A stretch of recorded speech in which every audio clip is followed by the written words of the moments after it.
what we're talking about here today is leadership, and specifically what it takes to grow great relationships. And that's something that I've been very impressed with as I've watched your career, as I've watched your team, and how you manage and achieve your success. And so, as we think about the success of your team and your business, and you think about the members of your team, both the current members that you have and the members that you've had, what is it? How have you built great relationships?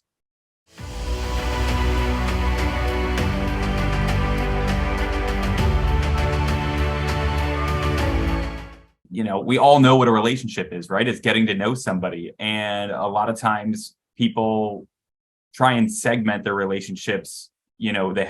I have my work relationships, I have my personal relationships, I have my family.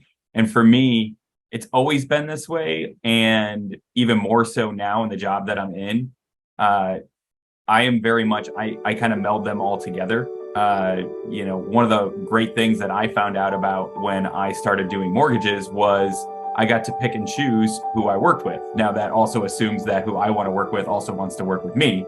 But, for me, it was, understanding that there doesn't have to be a dividing line between my family life, my work life, and all the stuff in between, right? So I want to get to know people because I want them to get to know me. I want them to know, like, you've become a great friend with myself and my wife, Laura, right? That happens because we like each other. We want to do business together. We want to hang out together. So to me, a lot of that has to do with, get to know people on a personal level, your team members, all of them, but also you have to open yourself up to let them get to know you.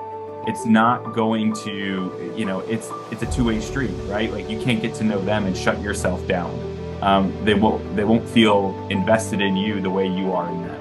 I love it. So what I heard is I heard really spending time. So lunch, dinner, right? That concept of being present, right? Spending time, because there's no substitute for time in building a relationship. Mm-hmm. I heard actively listening, right? And you shared, that maybe early on you hadn't been actively listening to what the other person wanted, right? And so that was that was a really great story and analogy. And if you want to go to a soccer game, I'm all in, right? So, all right, that's good. So in fact, I know your kids play soccer, so I'll come and check out a soccer game because I used to coach soccer and I'm a big soccer guy. So you got to let me know when the kids have a big game coming up. For sure, yeah. And then focusing on as you are building that, if so it sounds like within your team a culture